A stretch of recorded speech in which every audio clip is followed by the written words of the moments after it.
Ganito ang sinasabi ng salita ng Diyos.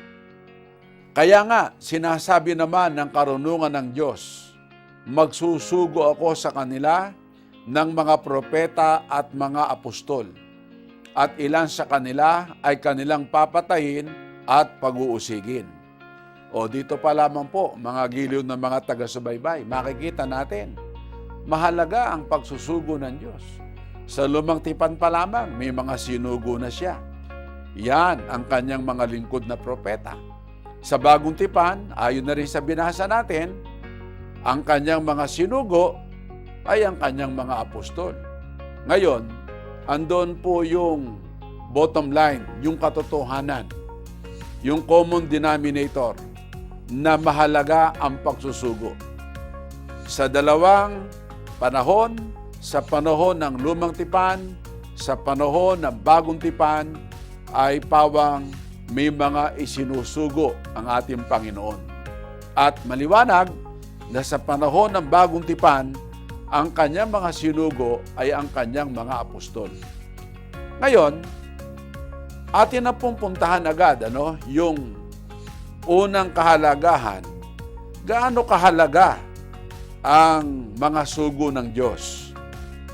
At sa Bagong Tipan nga po, ay uulitin ko na ang mga sinugo niya ay maliwanag ang kanyang mga apostol ayon kay Kristo. Ngayon, gaano kahalaga na ang Panginoon ay mayroong mga sinugo?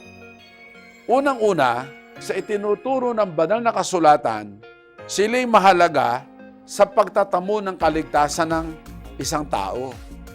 Napakahalaga po dahil ang kaligtasan ay napakahalaga. Sabi nga po ng ating Panginoon sa Aklat ng Marcos sa Kabanatang 8 sa talatang 36, ganito ang sinasabi, sapagkat ano ang mapapakinabang ng tao na makamtan ang buong sanglibutan at mapapahamak ang kanyang buhay? O ito nyo po ang sabi ng ating Panginoon dito. Ano raw ang mapapakinabang ng tao na makamtan ng buong sanglibutan? Pag sinabi pong buong sanglibutan, maraming bagay yan. Andyan ang kapangyarihan, andyan ang kayamanan, andyan ang katanyagan, o andyan ang kariwasahan, karangalan, maraming bagay na bumubuo sa sanglibutan, pati mga bagay na material, mga inaambisyon ng tao sa buhay. Eh sabi ng ating Panginoon, anong kabuluhan na makamtan ng tao ang buong sanglibutan kung mapapahamak naman ang kanyang buhay, sa makatwid bagay ang kanyang kaluluwa? E di napakahalaga po pala ng kaligtasan. Talagang napakahalaga po yan. Higit pa nga sa buong sanglibutan. Ngayon, ano po ang bahagi na ginagampanan ng mga sugo ugnay sa kaligtasan ng tao?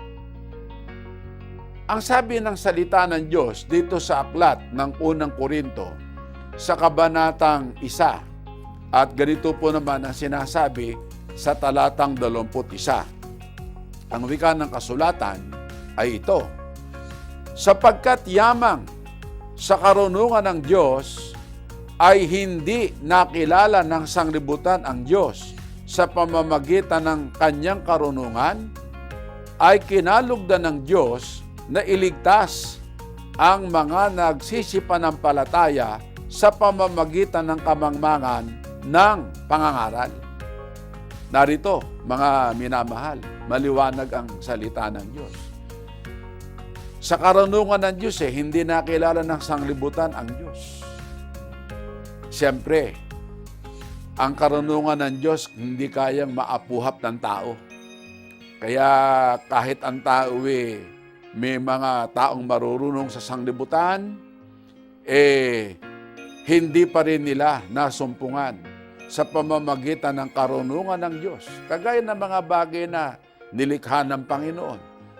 Kalimitan, ano pa nangyayari sa tao? Habang tumataas yung antas ng pinag-aralan, lalong nawawala ng paniwala sa Diyos. Habang maraming mga bagay na natutuklasan, Sa kanyang pag-aaral, lalong nawawala ang pagkakilala sa Diyos o ang pagkilala sa Diyos. Hindi niya nasumpungan ang Diyos sa pamamagitan ng karunungan ng Diyos.